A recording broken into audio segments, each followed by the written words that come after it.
It is the Dirty Sheets back once again for your Friday delight. This is where we will go over everything that happened in the wide world of wrestling that really matters or that caught our attention this week. I'm Cav Manning. I am from the Lingus Mafia podcast, All My Nonsense. Just look up Lingus Mafia podcast wherever you go, or patreon.com/Lingus Mafia. I am along with your number one man when it comes to getting your information about your hot wrestling news, as some used to say, where he used to do a show. I can't remember where that was, though. That's Mr. Billy Body. Yeah, dropping some news now on the feed. There's been enough time go by where you guys should know how to get it. We are setting up the Apple way of doing it on Apple Podcasts, where you can just right-click it, or you can follow the links on the Twitter at Dirty Sheets X, and it's a pretty straightforward thing to do. Press the link, and you'll go through to the Patreon, copy, paste the RSS feed, and you'll get bonus podcasts, which will include news. And from next week, will include Raw and bonus shows. Well, actually, you're not doing a bonus show yet. You're starting when the NFL starts. Mm-hmm. It's the video show that's going to be first. So, yeah, Wrestling Lists will be a free show that will be out on YouTube to begin with as an introduction, as we still try to get those YouTube hours. The Dirty Sheets will also remain free next week, but Raw and SmackDown and Cav's bonus opinion piece that he records in his car, I believe, will all be chucked out on the feed next week behind a paywall. So my SmackDown review, which will be done tomorrow, will be the last 100% free show. Now, occasionally, from time to time, there will be free bonus shows that we chuck out. We'll also cover some of the pay-per-views for free and drop the occasional free betting preview as well. That will probably be over at Lock Betting, because trying to separate betting content and wrestling content, even if it's wrestling content, I would lean towards the betting side of it if it has betting on it. But yeah, those changes all coming into play more so this week. So it's not difficult to do. If you are sitting there and going, yeah, I do want to hear the other podcast, but I'll wait till I can just get it on Apple. Why? Like, you're only doing that if you are too stupid to do it the other way, which is just to go to the link and click it, and that's it. Billy knows how to endear himself to people. If you don't do it this way, you're a moron. Yeah, but fucking come on. Like, we've been doing this show for free for like 8 years, and a lot more people are doing it now. And everybody's saying, oh, where's the Wrestling Informer? And where's this? And, oh, I'm interested in more shows. Well, cool. Like, do it. And if you don't even listen to them, like, just give us a little bit of support. No one does anything for free. Like, no one should have to do this for free. For some reason, adverts are not getting put on this show. I have no idea why, because I work on other podcasts that have less listeners than this podcast, and there's advertising on there. So I can't work that out. If somebody understands that the podcast system and understands what you need to do to, and what approval you need to have, or what boxes you need to tick to get ads on your podcast, then I'm willing to listen and I'm willing to cut you in. But until then, the only way that we will make this worthwhile is via the bonus shows. And if you don't want to invest in the bonus shows, and your mentality is, I don't need any more shows, I just need this free show every Friday, and that'll be good for me. Well, you'll get nothing after April, because I'll be quitting, and I won't be talking about this ever again to anybody. I'll be pretending I don't watch it while I secretly do watch it in the gym. Don't have to talk to anyone about it ever again, because you couldn't support our show. So that's it. TikTok. As Aaron Cross said. Oh, I secretly hope for this. Oh, listen, I had a better in-ring win percentage than Karrion Kross. I should get TikTok. Yeah. I read that he's won 26% of his matches on TV since he came back. God. And it's always it's like they put effort into him too. They give him vignettes. It's like, oh yeah, have you done the thing like, oh right, this is it. This is it now. Here we go. This is the video. look, they obviously like told him to come in on like Wednesday or Tuesday this week, and they told him to like take a flight down to the studio. Hey, we booked the studio for you, and it's all fucking lit up, and we got 3 members of the production team there. It's going to be great. This is it. Comes in on Friday. He's all pumped from the photo shoot and the video that they did, and it turned out great. What am I doing today? Oh, you're losing in 4 minutes clean. To AJ. We want you to lose to the guy who's much smaller than you. Not to say AJ doesn't have a fucking talent or something, but Jesus. Have you heard anything about have you talked to Disco at all about, because I know you said you got him the idea that we talked about last week prior to us talking about it, about what you thought would be good for him to do, and like connection to, since didn't Disco, I heard like what, Disco helped train him? Yeah, well, he trained them both. Okay, so the connection through there was obviously, pass this along. Did you ever hear anything? Like, did he hear this or get the message or anything? I'll tell you, if Disco liked it, he would have pitched it as his own idea. So I don't know if I've ever heard about that. But I mean, to help the guy, I could care less who he thinks it comes from. Yeah, I don't care. Like, I'll help people with their creative. Like, I've done that for other people, and there's been things that have got onto TV that have come from my head, which is always like a good thing. Like, whether it be name a couple things. We don't have too many subjects on this show, so we're flying by the seat of our ass over here. What are a couple things that have made it? I can't. Oh fuck! I guess you can't. I know. I think I talked about one thing, and I don't think this is a bad thing. If it is, tell me to cut it out on the show, because I will. But I don't think this is quite a long time ago that you I would say booked, just to say a word for it. The ending of a Drew match. It was your entire idea of how to have a match finish, and it was fucking like move for move. Yeah, that's all right to say that. Okay. I mean, that's quite old. It was very old. Yeah, it was a long time ago. Yeah, there was a match where I felt like they had done the match before, or it wasn't, I don't think, built to its fullest, where there would be the highest level of interest in the match. So I felt like I had a finish in mind for it where they both could have got out of it looking relatively good. The other guy, you sent a like you had action figures doing the moves, because you sent me the video before the match happened, and so it wasn't like, look, this is what. So then you copied it or something. You had sent me that and said, this is what I pitched for them to do, and it was fucking exactly what the fuck they did in the match at the end. Yeah, well, they probably saw the action figure video. Well, yeah, because it made you sent it to him. Yeah, so it made it. But yeah, I mean, that's a different part of creative. Like when I think of creative, in terms of the things I'm most happy to have seen on TV, it's normally like, oh, your characters should do this, and you should say that, and they should say this, and this is where the story should go. Like some of that. Doing the whole Pat Patterson thing, which is finding a finish, is still a good skill, and if you can get it over the line,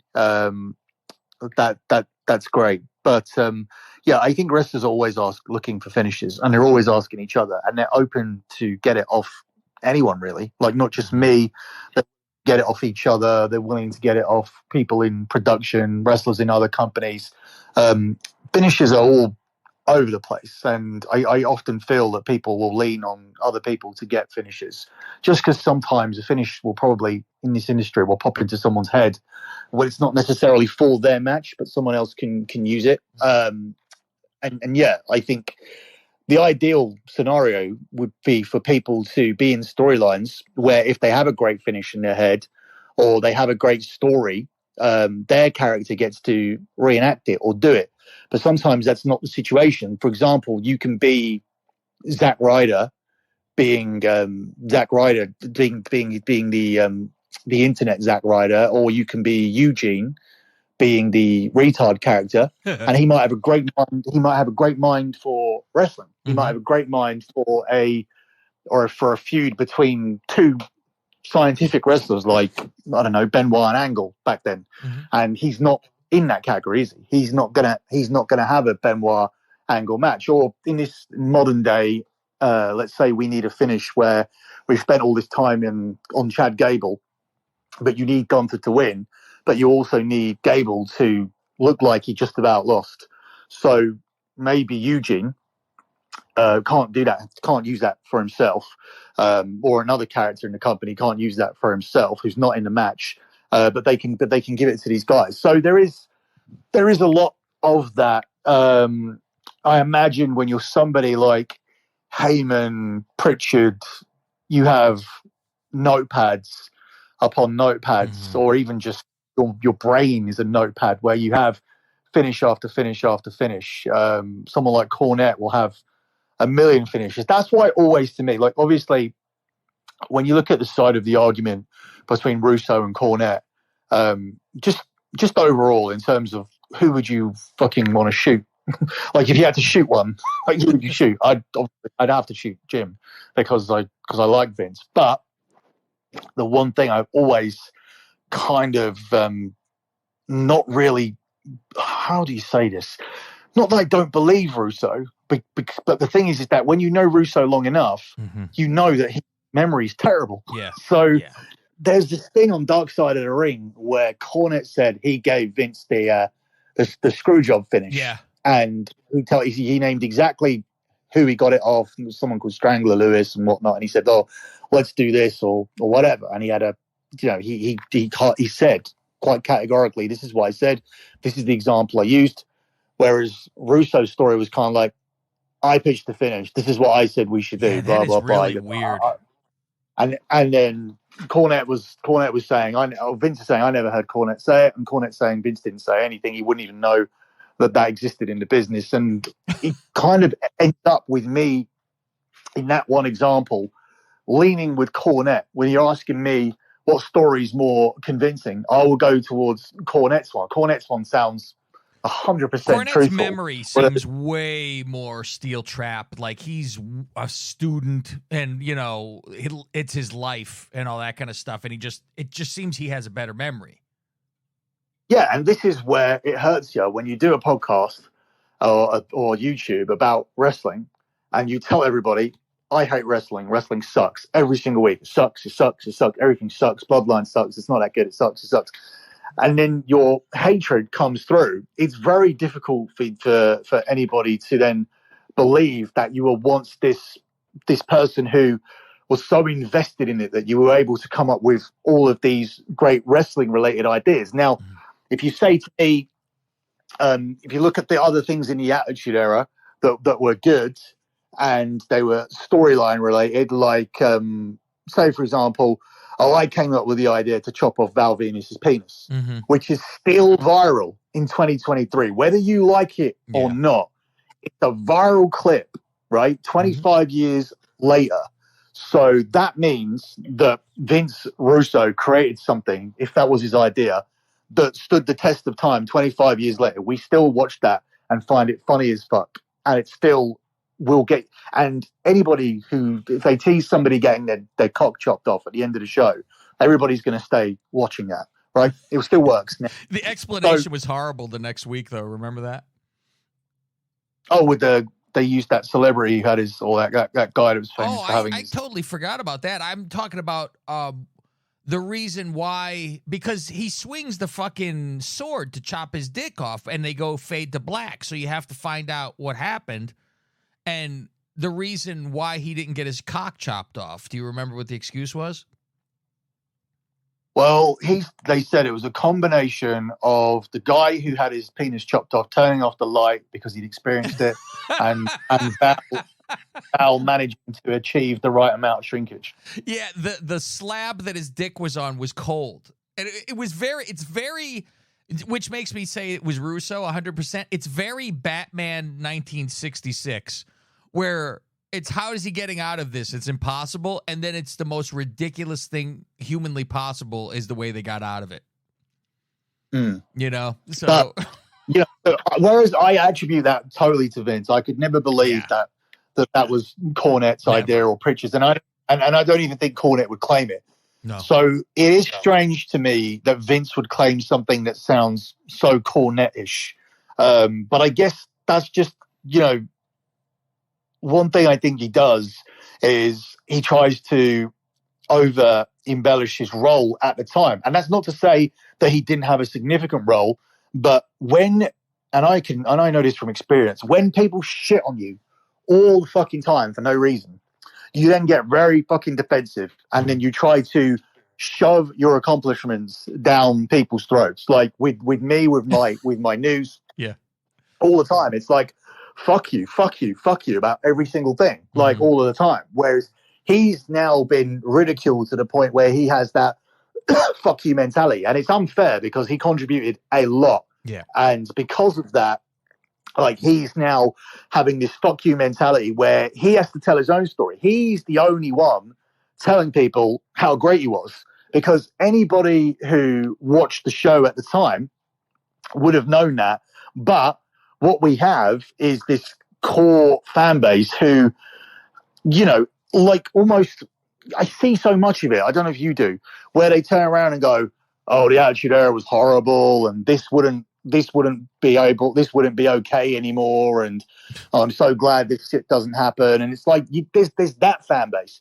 So the core is divided between those that think the Attitude Era was great and those that think the Attitude Era was horrible. That's the core audience is in division. The 3 million viewers that we lost between now and the Attitude Era probably all loved it and would probably not even know that Russo wrote it because they were too casual to give a shit. Yeah. These are the people who went and got on with their lives, and once WWE became too watered down, they turned to the UFC and other things. So it's very difficult for Russo because his reputation is being tarnished by a group of losers who are obsessed with this and are obsessed with WCW, or obsessed with ECW, obsessed with TNA, obsessed with Japanese wrestling, are big fans of AEW now, and basically only live for wrestling, live for podcasts, live for YouTube videos, live for shoot interviews and everything, and have been influenced by Russo. They've also been boosted 6 times as well. So yeah, that's kind of the situation there. But I mean, getting back around to my point, which was way off track now. I think this is a good subject. We could do a whole thing because of the other beyond the Dark Side of the Ring, where they talked about Bash at the Beach. We could talk about that whole thing because that was a whole Russo show. And we should, like, I mean, if this show is going to be somewhat of a free hit, then if we do have quiet weeks, you can say to me, hey, like, I think the best thing to talk about this week is that episode of Dark Side of the Ring, or this episode of Dark Side of the Ring, or this controversial story that we have this week, or whatever. Because we could talk about that lady's teeth that were in the Marty Jannetty fucking story. Well, I haven't caught up with Dark Side of the Ring. I'm still on. I got this. I got one of them sticks that, and I thought, great, Sonny and Chris Candido straight away the next day, and then it just completely stopped. Oh. So I know where I can get them, but like, you're a fucking TV person like me, watching YouTube stuff at the gym. Yeah, but still, it's the small screen experience. I like the fucking big screen with the fucking order some food and put it on kind of thing, like you do as well. I don't like the fucking. Ideally, I won't be watching things at the gym or watching things in bed with my phone chargers or whatever, or iPad or anything like that. I know all these things are great. I know all these things are convenient, and we didn't have them before. But if I really want to watch something, like at the moment, I'm catching up with AEW, and I'm one Dynamite away from being up to date. But I'm not prioritizing that to the point where it's like, oh my God, it's time for AEW. Let's fucking crack open the popcorn and let's order some delivery. It's sad that I actually am that. And I'm, like I said, I look forward to AEW because I feel it has a different feel. And then I'm most of the time disappointed. Like, to the people who are listening, I told Billy right off the air, I said, oh, we could talk about the Texas Chainsaw Massacre match, and he hasn't watched it yet. So that'll probably be one of the topics next week. Because there's a lot to talk about. Yeah, I know that they had a sponsorship or some sort of deal with the Texas Chainsaw Massacre. I have seen that online where that has been somewhat ridiculed. Obviously, I've seen the guy. Oh, it's a video game, yeah, is it's it? for the video game that's being released, yeah. That's ironic. It'll probably do better than their video game. Yeah, so it's like, I mean, I mean, you kind of know what already happened and stuff, so I could, tell you little points or whatever. But I mean, I said, oh, which is worse, RoboCop coming out to help or Leatherface coming out to help? Leatherface, I would say, because we've moved past that point, haven't we? That era of real nonsense, real complete nonsense, yeah, where it's like, oh fuck, remember Chucky was on the screen of WCW, shit like that. Well, that was good. That Chucky Rick Steiner thing. Like I remember that. It's weird because obviously you're trying to be real in one, but then you bring in make believe with the other, and obviously wrestling though is kind of make believe, but they want you to believe that it's real. So there's that, which way are you going kind of, or how are you going to present this? Because do you want us to believe this is all fucking real? And if so, why are you doing fucking goofy shit? It's almost Undertaker-ish, where you go, oh, I'm supposed to believe this is real and the guy's got superpowers. So there's that little weird line, It's somewhat selfish in terms of how you feel about things sometimes, because it can be a personal preference and it can just be related down to age, simply because at the right time I was into RoboCop. So when I see RoboCop popping up on wrestling, I'm fine. As a teenager, I wanted to see the Chucky film. There had been a break in the Chucky film due to an incident in the UK where some children copycat murdered another kid after watching Child's Play 3. I don't know if you even know this. If you Google James Bulger, that was a kid in England who was murdered, and the defense of the kids, who were 10 at the time, and I think the kid they murdered was a 3-year-old, was that their parents let them watch Child's Play.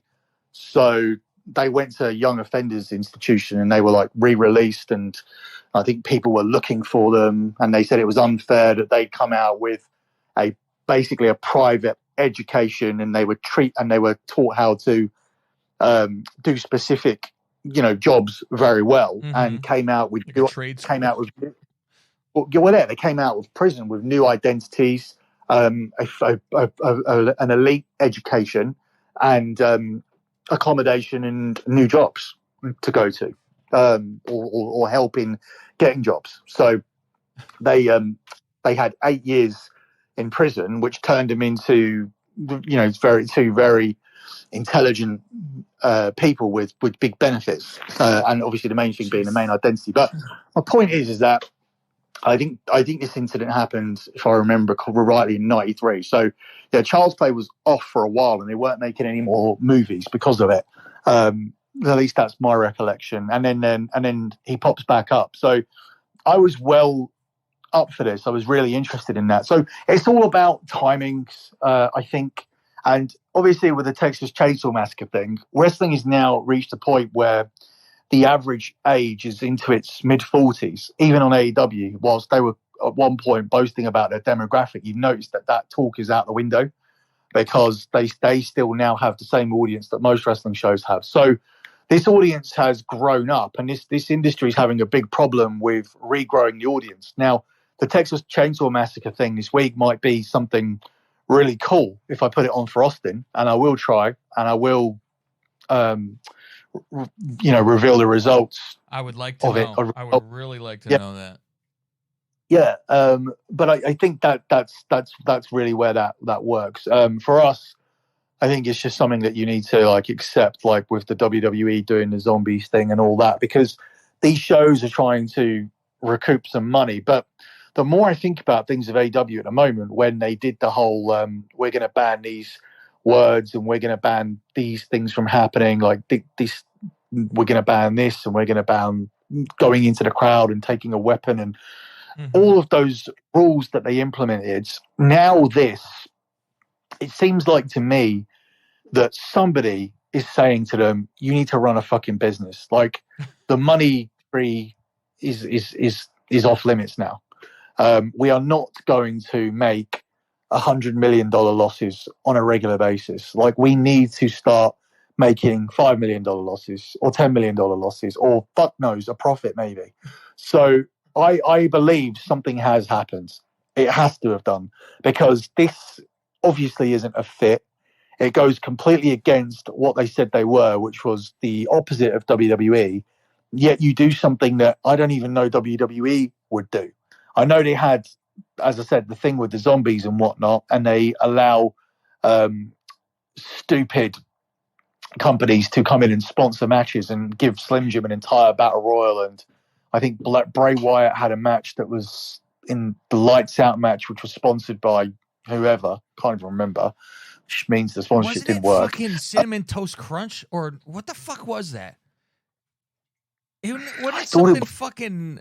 No, that was what the fuck was that? It was something that was like glowing, right? Oh fuck! It wasn't that Lemonade, was it? Because that's been sponsoring matches as well. No, god damn! I remember. I thought there was. Why I say Cinnamon Toast Crunch? It was like something. There was like a bloodbath or something, like for Cinnamon Toast Crunch or some shit. You're a fucking WWE fanatic, like because you have the tattoo and everything. Yeah. So have you ever bought stuff because it's been on the show, like a snack, or did you used to use Stridex? Oh sure. Because it was on there too. Remember that? Oh, the fat burner. Yeah, when all those fat burners were around, I tried that stacker too because I used to do Xenadrin, which was the greatest thing ever because it had ephedra in it. What like 5 do you remember off the top of your head, and what did you use? I never did Karate Fighters. Did you buy Karate Fighters? No, I never did. That was the first thing that came to my head. Karate Fighters. That's weird. What about Stridex bags? No. I think I was done with all that. Like I think I used to back in the day. I did Oxy. You know, fucking wipe your face, fucking zits. Snickers Crunch. No, never did that. But I know at a younger age, what the fuck was around younger? Because those were the things I would totally support whoever the hell was their, thing. Ico Pro. Did you ever try Ico Pro? No, I think I was too young for that. For the bodybuilding stuff, I was too young for it. But I did want to do steroids. That was for sure. I always wanted to do steroids. Are you young enough, old enough? Are you old enough to have had their ice cream bars? Oh, hell yes. Oh, yes. I had ice cream bars. I used to go to the fucking corner store to get those. We never got those. Good too. We had a Mr. T cola lolly. What the fuck is that? Oh, a lollipop that was cola tasting? No, an ice pop. Oh. Ice pop of Mr. T. Really? We never saw those. Cola flavor. Yeah, no, I don't. It was in a blue wrapper. But that was an 18 lolly, not a WWE lolly. We never had anything like that. But WWE you guys didn't call really them come lollies? Here. Like ice pops? You guys call them lollies? A popsicle? Ice lolly, yeah. Yeah, we call them popsicle. Popsicle is like, for us, a smaller version of a lolly. It's the one that comes in the plastic packet where you pop out. A lolly is on a stick. Yeah, that's what I'm thinking. You guys, and that's a good way of doing it because a lollipop is regular, a candy, but you say an ice lolly, so it's like a lollipop, but that's ice. Oh, some English stuff does make sense. Like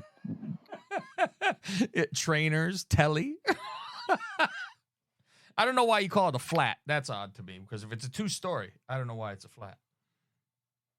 Yeah, no, I do actually sometimes just use apartment because I'm so used to talking to American people.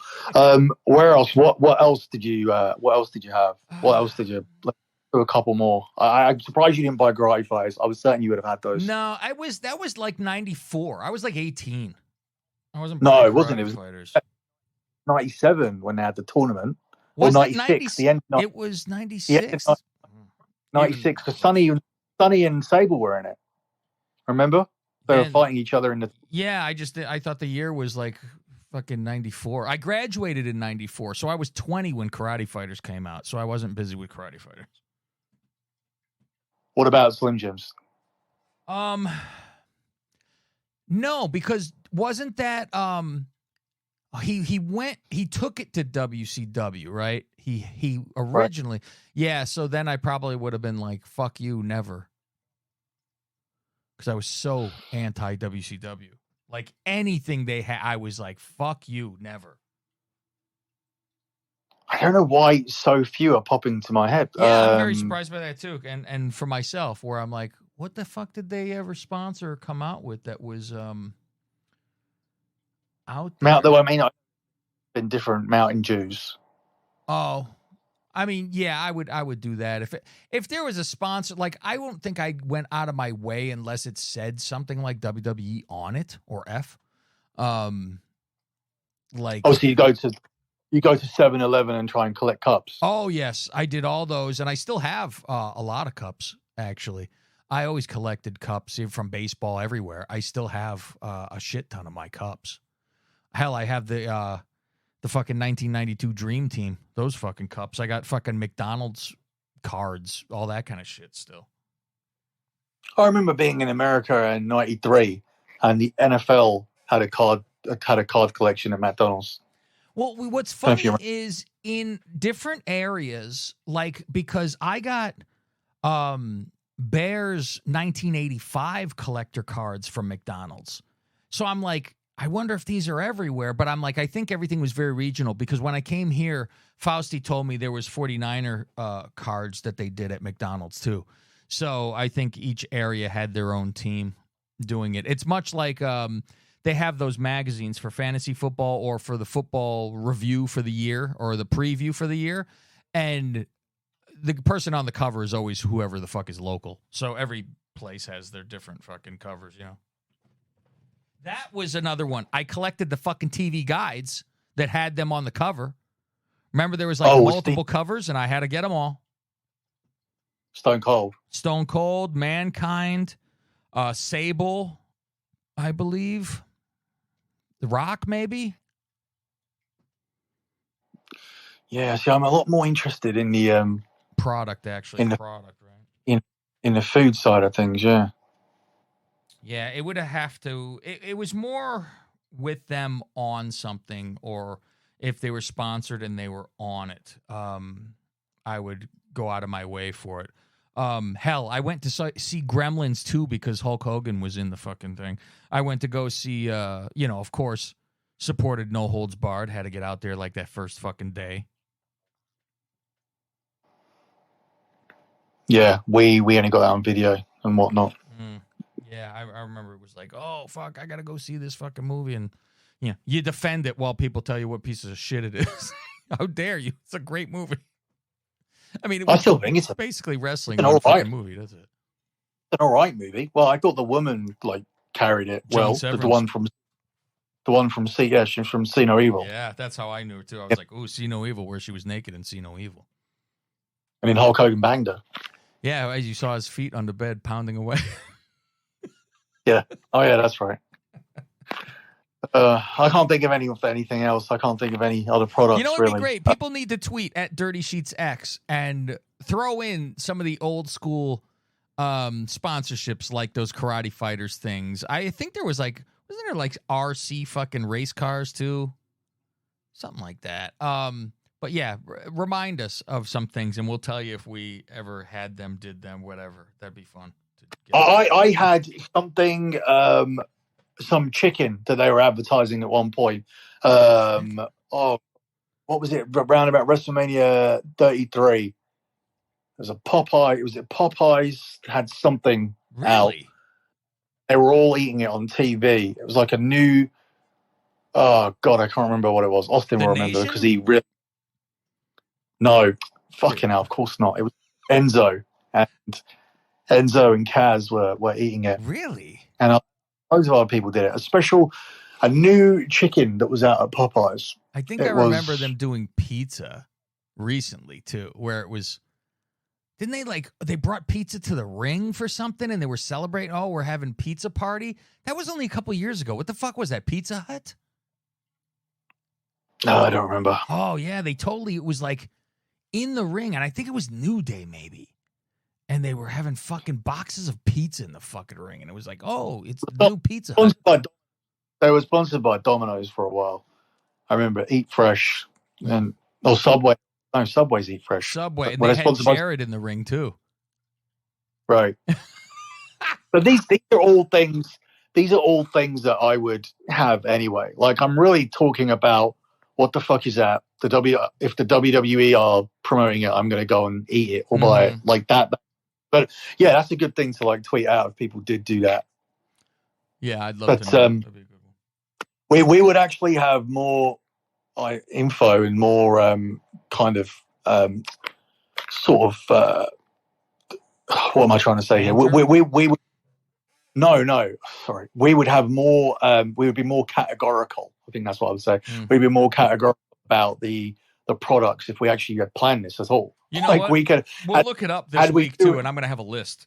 I'm going to go down the list of food. Had we actually had we planned to have this on the show at all, which we did not, and we're just actually literally we've come onto the subject by a complete accident. I don't know how.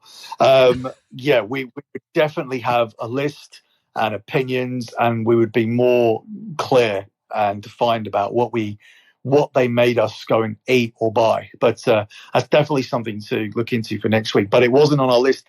We haven't done anything on our list. No, the only thing we even really had on our list was something from last week that we talked about at the very end because we said, all right, we're out of here. We'll talk about this next week. And it was the value of the new world title, other than how horrible it looks that, it's it has 3 lions on it for the fucking McMahons. And this nonsense. They're family crest.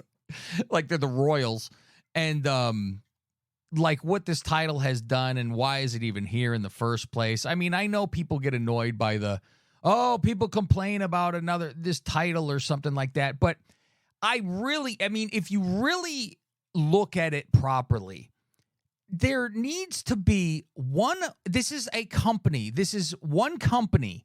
There is one world champion. It's supposed to be like there's no other wrestling companies. It's the world champion of wrestling. There is one. There is not, unless you want to name it, this is the Raw champion, not even world champion. This is the Raw champion, and this is the SmackDown champion. You should never say then world champion because there's fucking 2. And don't give me that, one of them's universal. Okay, I'm champion of the universe, you're champion of the world. That's like, I'm the North American champion, but no, I'm the Intercontinental, so I have this whole area. You have North America, but I have United States. So your North America is bigger than mine because it's more places. Okay, settle down. What do you think of the belt, though? Like, what do you think of the run, and what do you think of what they're doing with it? Like, was there any need to have this on TV? I don't think there is. I think what you do is you pivot to the fucking IC title as the one that you have to then concentrate on if Roman is not around with the big boy one, right? And there's your title. Because if they're so worried about, the audience needs to see title change, I guess that's what this is. You need to see a fucking title being not even just exchanged, but defended all the time. Well, you have there's fucking multiple titles. So use them. As an old man, back in my day, the fucking IC title was is very close to fucking world. Am I fucking crazy? IC title match was like, that's the second highest fucking match on the card that you would always look for. And listen, this is the thing. I'll tell you what. Right now, the main reason why one of the main reasons I don't think they needed it, in my opinion, right now, IC title is second again, because you got a guy who's on the route to breaking the record, which he will, and when he loses, like, that's going to be a bigger deal. He's the person that you want to beat. It's Roman number one, and Gunther would be number two. It's not Seth, and it doesn't help with the quality of opponents that he's been given, because for Roman, you have to have these long fucking storylines, and he needs to do this to you and that to you or whatever, and then 5 months later, 4 months after WrestleMania, so he's defending the belt again. It took a 4-month story for him to make a title defense. That's the most important belt. And he's obviously in the midst of a long reign, past 3 years now. The second most important belt is the one with the guy who can't be beaten. It doesn't matter if you can tell me that one's a world title or whatever by label. Mm-hmm. It was created in April. He beat AJ Styles in a tournament. He then ended up having 3 title defenses against Finn Balor, who hasn't won a pay-per-view match this year. But keeps getting title matches. Yeah. And now he's going up against Nakamura, who also hasn't won a pay-per-view match this year. And all he did was attack them. So, and it's also that part of me that doesn't really like Seth, doesn't think that, like, dude, it's not like I don't like him. I don't like him when he gets this high. I don't think that when Seth Rollins is on top of the show is in a good place. Mm-hmm. The last time where I felt like Rollins was working as champion was way back during his first run, when he was supported. He turned on the Shield, and he was supported by Triple H and the Authority, and he was doing the whole they chose me gimmick. Mm-hmm. That was really good when he was with Triple H and all that. He was fucking hated. Like, he had some good juice to him, and then he hurt himself. It's always easy being a corporate champion. Like The Rock, from back in the days, made that very, very easy. Like, I don't think anybody has pulled it off or played it as well as The Rock. But the chosen corporate guy is always a good heat seeker. But since then, we had the run where he beat Brock and was so bad that he was getting booed. It was just so lethargic that he was in a feud with Corbin. Then he got cashed in on by Brock, and then he won it back off Brock. And then he was into a feud with The Fiend where he was booed. And they had that terrible fucking Hell in a Cell match where he killed him with a fucking spanner or something, or a wrench or whatever it was, and it didn't have a finish for a Hell in a Cell match. Mm-hmm. So it was a disastrous run. I don't believe he's had it since then. And he's been between face and babyface and Intercontinental and US champion. And now he's back round to having another turn as world title. It just doesn't work. He's a guy who's a very average promo. He has good matches, but it's the same match over and over again. You've seen one match he does. You've seen every single one of them. Mm-hmm. And he comes out with that laugh, which is not a main event thing to do. And he's dressed like his wife. It's like they share a wardrobe. and that's also not a cool thing to do. Same glasses. This week, that was a fucking girl's top. That fucking thing with see-through, whatever it was. All that, yeah. Yeah, like, I 100% believe the whole entire fucking every outfit is pretty much, from the women's department. Or hers. Like, well, I can't imagine he's fitting into her outfits, but, he's not that much fucking bigger, but. He ain't that big. No, but still, he's still at least fucking taller and all that kind of shit. Yeah, I saw him a few months back. Austin went up to him, and he's about my size in every way. Like, and you wear a medium. Yeah, on purpose. Yeah, I know. You wear a nice blouse every once in a while. Yeah, I mean, well, I've only just got back into those fucking clothes. And so when I broke my leg, when I broke my leg, I was up to 95 kg, and I was thinking about fucking getting all new stuff. I got some new stuff just to wear around at the time, but it was very much a case of when I got moving, I was straight back down. What am I today? 83. See, I don't know what that is in pounds. I can tell you. Let me just go and check it. 83 kg in pounds. 183. Okay. And you're what, 6'1"? 183. Yeah. I like to be like 176, 170, between 170. Thin, man. Yeah. I feel I'm at my best at like 175. That's rough to get to, though. Yeah, I mean, I can be 175 as well. I mean, when I did Big Brother, I was at 70. So this is why I'm taking 175. But when I did Big Brother, when you see that all those videos of me and that hairstyle you like, which Rhea Ripley's, that was 165 pounds when I did that. Jesus Christ! Watch out for a stiff wind. Yeah, I mean you can see what I was like at 165. So yeah, 176 to 180 would be where I would be. Just a few more, just another 3-4 pounds, I think, and that'll be fine. I mean, I am fucking coming up to 40, so yeah, it stops coming off easy after a while. Like, I remember I was in my contest and I'd fucking kill myself to fucking drop weight. It was, I mean, did you put all that weight? No, I'm still down like 15. 10 of it was water for sure.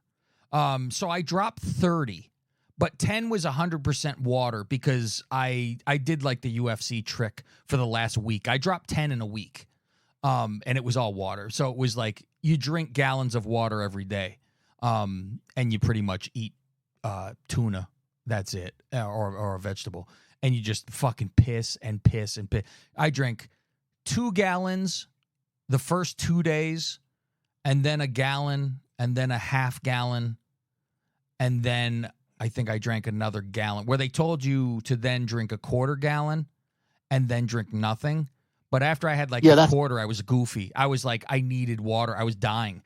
And so I said, fuck it, I'll drink another gallon, and I pissed it all out again and dropped another fucking 3 pounds. I thought, I was going to say you sort of missed that bit where it was like fucking the last 48 hours, you don't drink a thing, do you? That's what they said, but I rolled the dice, and it actually worked, where I fucking drank extra. I drank another gallon, and it came off. So I was literally like woozy. And I'm like, I can't fucking have no water tomorrow. I'm fucking loopy. I thought I was going to have a fucking problem. And then I ate X-Lax, all kind of crazy shit. Like, I was shitting my fucking brains out, trying to get every piece of water out of me possible. And I lost the contest by 0.5% percentage point. All that, and I fucking lost. Well, I mean, at least you look better. Yeah, fucking it helped. But like I said, I was like, well, the next day you'll get those 10 back, but you knew it wasn't, that 10 wasn't fat anyway, so whatever. I just looked up the top 90s sponsors. Would you like to hear? Yeah, go on. All right, number 1 was Slim Jim, as we know. Number 2, Castrol GTX. I didn't go and buy oil for my car. In the early 2000s, it was always Castrol GTX. That's right. Yeah. Let's see. Oh, it's funny. Even the Miz and Morrison talked about Castrol GTX being the number one brand of oil on the episodes of the Dirt Sheet. I was like, because I just saw it say Dirt Sheet, and I'm like, hold on, what does that say?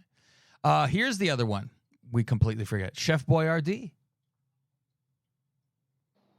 Oh yeah, I don't. Yeah, with Kane, Booker T, Mankind.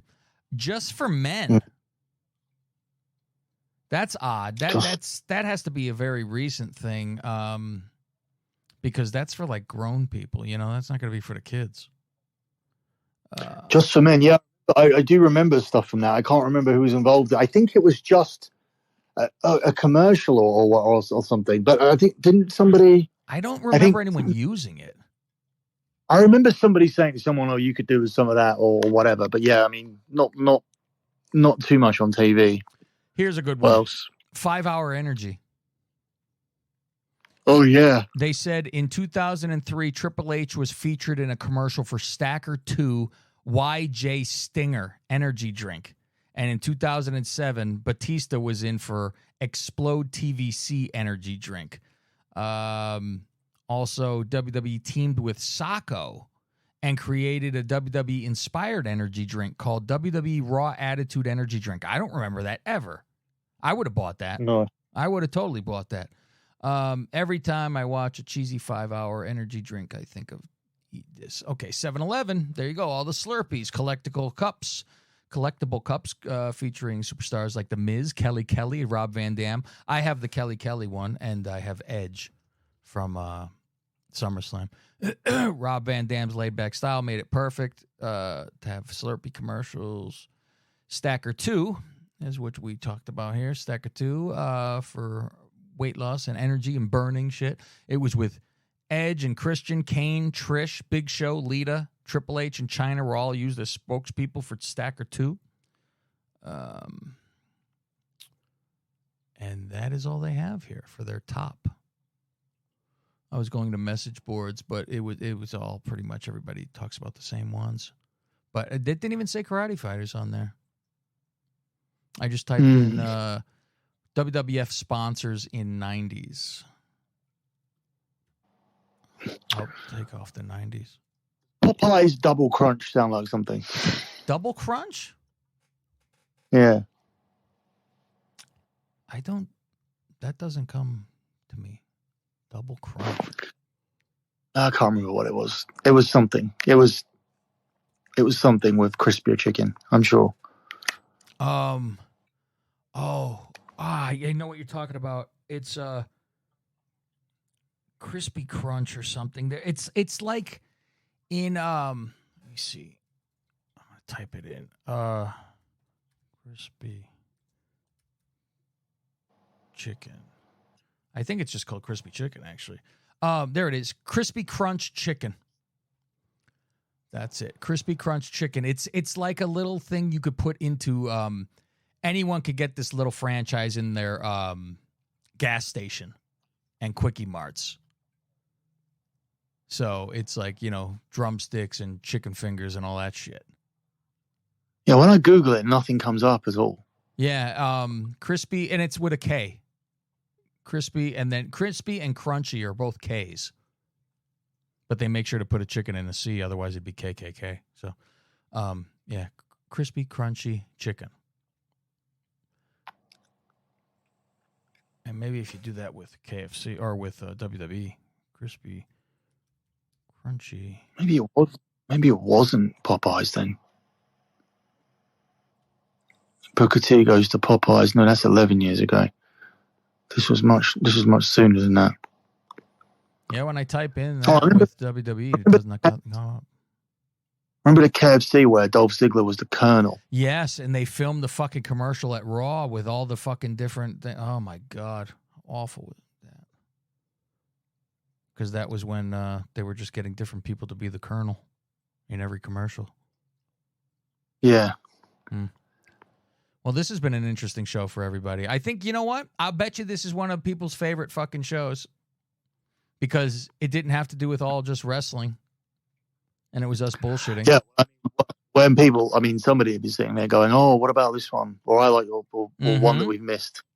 Yeah, so please tweet us at Dirty Sheets X and let us know what about this, what about that. I'd like to go, oh, yeah, you're fucking right. What about that one? And no, I fucking did it. But in that realm, you know what we're talking about when we say the Karate Fighters tournament is sponsored by Karate Fighters, all that shit. Yeah, the Stridex blimp, all that kind of shit. In that realm of stuff that you would go out to fucking buy. They push it, I fucking buy it. But yeah, like I still have those fucking TV guides. I'm assuming one day I'm going to be rich from all the shit that I fucking have still, because it's all just in storage. I have it all just stashed away. And put. I wish I had the original figures. I used to have all of them, all the original fucking, not the big giant ones, but the ones that actually like Hogan Slam. Here we go. It wasn't fucking Popeyes. That's why it was KFC's Georgia Gold. Oh, Georgia Gold. That's what I went to have. Yeah, you know what? I liked that too. That was actually good. I liked. There was another one too. I think it was a barbecue one. Or it was a hot something. But they were like a gooey. It was a gooey chicken. It wasn't dry. It was like. So I was confused. I remember eating a lot at Popeyes because it was next to Hogan's Beach Shop, because I was staying by Hogan's Shop and at Coco Keys Hotel on International Drive. That was the plan, and I had a lot of Popeyes at lunchtime as so you have your breakfast and then you have your lunch, and you're literally fucking full all day. The breakfast is the same amount of calories that I consume in a normal day. Then we're having Popeyes for a very sort of quick lunch, and then your proper dinner again, which is another monstrosity of a meal. America's the best place for food, isn't it? That was Orlando's. Yeah, I think I had a lot of Popeyes, but I thought that was what it was. But yeah, we did make the trip to KFC for Georgia Gold. Have you? And KFC's in a different part of International Drive as well. Have you been to Chicago? Yeah, unfortunately. Oh, what do you mean, unfortunately? The best fucking place for food in fucking the world. It's the fucking greatest. Oh my God. When I move there, Billy, I'm inviting you, because I'm going to show you what life is like. You don't know. I only went once. I only went once, and it was very WWE centric in terms of that's what we're doing. In terms of the year before, it was in LA, and I was like, "Oh my God, this is fucking great!" Like we haven't booked enough days to be here. Mm-hmm. Whereas when we went to Chicago, we went out in Chicago on Saturday evening after Hall of Fame. But it was like, we know where we're going, didn't know where we were doing. I was going to say, you don't know what you're doing. Yeah. Didn't know about the city. I was only 22 as well, and basically, it was a case of, we fucking booked this because last year they said Rock. They teased Austin and Hogan, and now we're here. There is no Austin and Hogan, so it was back then. I mean, look, it's very weird because I would say I was happier then, like in terms of my mood and everything. I hadn't done Big Brother. I wasn't on any pass or anything like that. And I remember just fucking going over there, saving money from my job at the time, and just fucking going over there and fucking going around and doing my wrestling signings and going to the wrestling stuff like Access and Raw and whatnot, and fucking just going into Walmart and places like that, and just the malls and whatever, and seeing what wrestling stuff they had, or what sneakers you guys had before us, and things like that. Like that was it. It was so fucking simplified. And obviously, like in the evening, like looking around at the American girls, and obviously that's your kind of first taste of. And this is what you don't realize when you're a teenager. Like as you get older, I think it hits you in your 20s. It'd be like, okay, them girls want to go into those cars and go to the guys sitting in those parts of the club.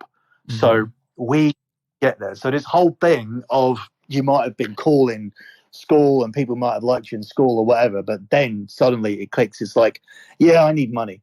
I need money to do everything. I don't need just to be able to do everything and to buy everything that I want to do, but I need money so that I can fucking just sit and be where they're going to be, because it was just a whole bunch of like beautiful girls walking past you, and then the realization hits you, I think, in your 20s that they're not just gonna fucking have a conversation with you and see that you've got a great fucking personality or whatever, and like fucking have a good fun and have a good time on your funds and go and eat where you want to eat and do what you want to do. No one cares.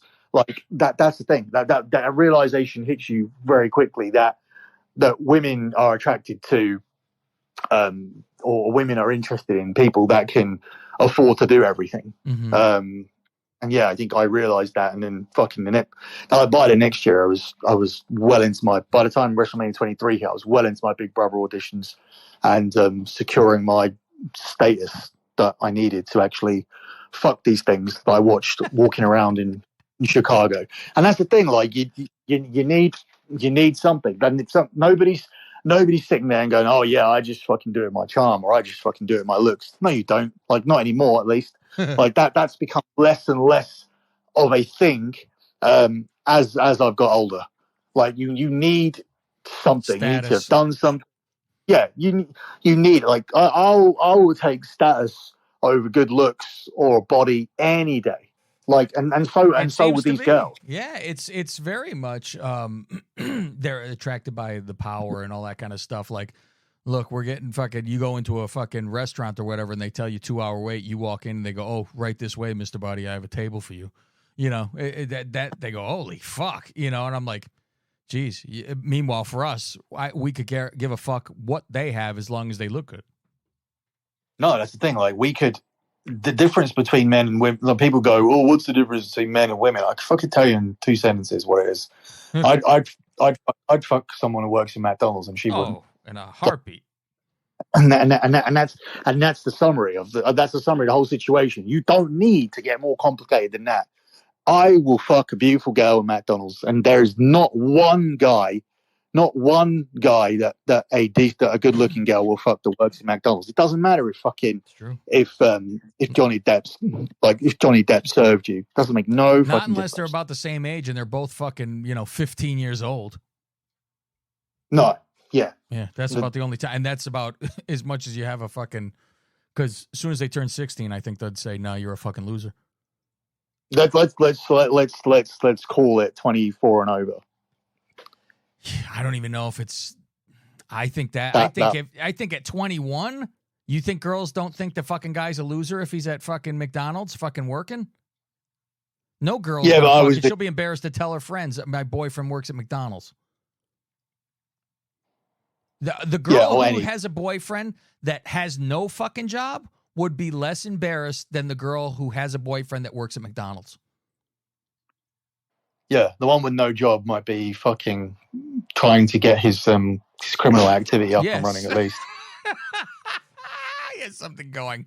Which is what they prefer, which says a lot about them as well. Yeah, let's close the show with this. I had a question on my show before we actually went on the air, and it was for on my Patreon part on the Godfather Plus tier. Would you pay $1,000 to fuck Sofia Vergara? Sofia Vergara, I don't know exactly who that is, but I think it might be that she's in a comedy, and she's like the foreign one.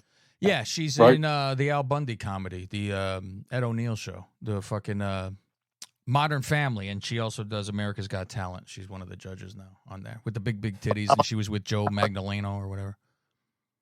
Yeah, how much? Sorry, $1,000.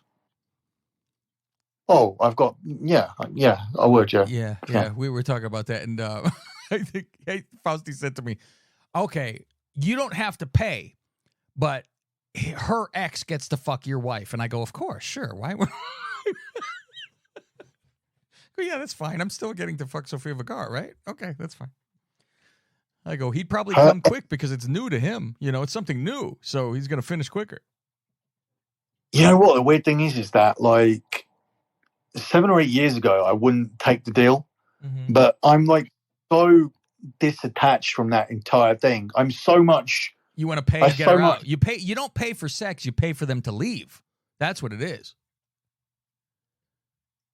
But I'm talking more along the lines of that sort of emotional attachment that you're supposed to have to your spouse. Yeah. Like, I don't want to see or know that she got fucked while you're together. That whole thing of like, that's you being cheated on or whatever. That's like the indecent proposal scenario, which is why that was such an film. And I would have been like, more of the. I mean, I can't remember how that played out with Woody Harrelson, but I know they ended up breaking up over it or whatever because he couldn't deal with it. And that would have been me like years ago. But now I'm so much like I view relationships and things like that so much the same as this is my car right now. This is my phone right now.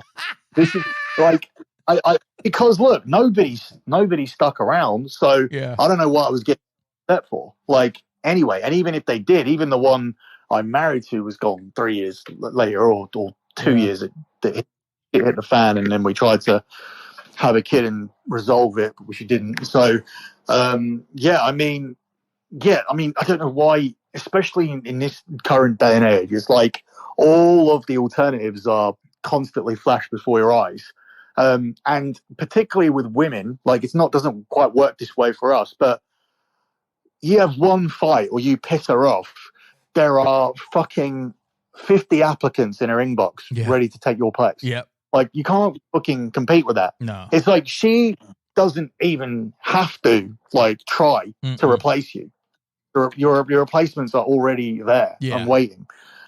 So it's I'm not going to compete with that. It's like you're competing against reality in this current time. So yeah, I don't think I would be bothered. I think I would just take the accolade of fucking this actress and let someone fuck whoever I'm with, because my phrasing of that has changed to, oh, he's gonna fuck who I'm with. Oh, he's gonna fuck who I'm with right now. It's completely different. If you had the indecent proposal, I think you'd spend $1 million before the guy came. Oh, I mean, come out of the room, you'd be already gone with the money. Yeah, that was that would be if that would be given to me in Vegas where I believe that film was done. Yeah, it could be a big chunk could be gone, but that's the thing. Like my fucking spending is way out of control at the moment. I do, and I think missing SummerSlam this year was an indicator of that. It was like, all right, you don't need to go to this trip. You do need to pay off your credit cards though. Which I didn't do. I booked a holiday somewhere else instead in 2 weeks. But the intention was there. Like I did pay a little bit I did pay it, and then I used it again immediately. But I didn't use as much that was off it. I didn't, like, there was $2,000 on it, and it was supposed to be done. And the intention was, fucking throw this thing away now. Like, you should never have, with the amount of money I earn, I should never have fucking needed a credit card. I just got caught out in that holiday last year. That was a month when I was in fucking New York and Nashville and Florida. Although, some of the stuff I had to pay for was fucking stupid. Like, I should not have spent as much at WrestleCon. When I went to New York, the agreement was to spend that period at Nick's. I did not know that Nick's wife was going to be like, oh, he's only staying for 2 days. And then I'm suddenly booking a hotel that I wasn't intending to buy, like things like that. So a lot of it was rainy day money. But yeah, like that credit card weren't supposed to get used at all. And I'm not really in a position where I should be using a credit card because I earn enough money not to build up any kind of debt. But they do tell you over here, I don't know if they tell you in East America, get a credit card, use it, pay it off, your credit goes up. Oh, yeah. Yeah, it's known here. My credit's pretty fucking good. I pay off all my shit. And right now I'm just stockpiling for moving in 2 years. So that's all I'm trying to do is just pile up money. Mine's awful. I try and argue about everything. Like, I just fucking be like at the moment there's something on my credit file with I've got a fine for a water bill, and it's like, fuck you, I'm not paying you for any water. And they're like, well, this is your water bill. I'm like, nobody in this building has a water bill. And this is true. I've spoken to like 3 people in this building that have their water bill paid onto their ground rent and service charge. So ground rent and service charge is what we have to pay to the people that fucking come round and cut the grass and all that shit. And the water's included for everyone, including my son's mum who lives down the road, but it's the same like management company who man the all the apartments and stuff. So yeah, I was just like, I don't fucking owe this. And they're like, oh, you need to take it up. You need to contact the company. and they said, "Oh, well, you need to contact the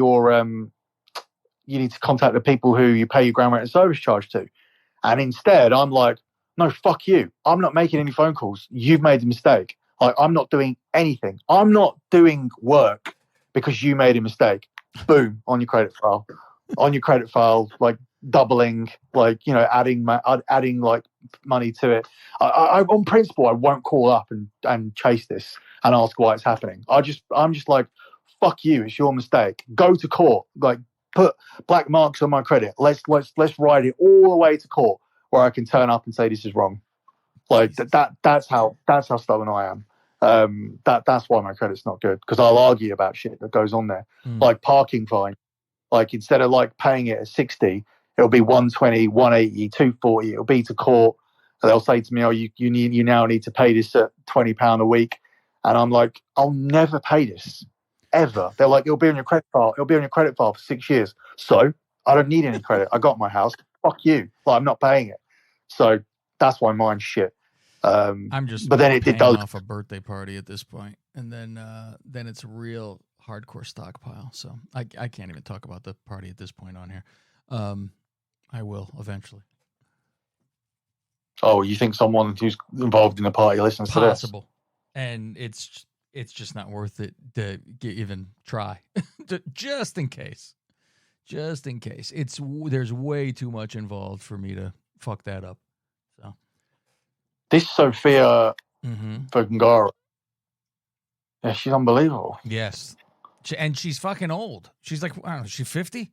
And I'm like, there's something that was on Twitter or Instagram something, and it was I saw it. And it showed every year of her being famous, right? It was like from 21 until now. And I think she's gotten better looking. It's fucking ridiculous. It's different. I don't know about better looking, but it's still like... Yeah, it's not a downgrade. That's for sure. I mean, yeah, some people say that about Trish, but I think this is better. Well, like my father used to say, he would talk about the young ones, when they're like 21 or something. And he goes, "Oh, I'd love to eat their ass because it's barely been used." At 50, he goes, "There's a lot of usage." Your dad had these conversations with you. Of course. My dad used to tell fucking stories about don't ever date a married woman who lives on the second floor. He's had to climb out windows and shit. The fucking husband came home, he's climbing out the fucking window. Yeah, that's where I get it all from. Let's finish show, because I actually have 2 more shows to do, believe it or not, today. Well, we're out of here, kids. I hope you enjoyed the title of the show. That's why it is called that in the first place. It's going to be, is this supposed to be a wrestling show? Next week, we'll have some more for you. Remember, hit us up at Dirty Sheets. Follow links if you want to jump on our Patreon over there. And then also, eventually, you're going to get that Apple option, too. But jump on board. There will be more, and we will be back next week. Like I said, all my stuff is at patreon.com/LingusMafia or at LingusMafia. Billy is at LockBettingX. Is that what it is on Twitter? Yes. And LockBetting.com. For the packages, for betting packages. Okay. All right, and DirtySheets.com. That's where you can go for all your wrestling news if you want to get those insights before they come out and get the good Dirty Sheets stuff. So that's it. I'm Cav. He's Billy. We'll see you next time.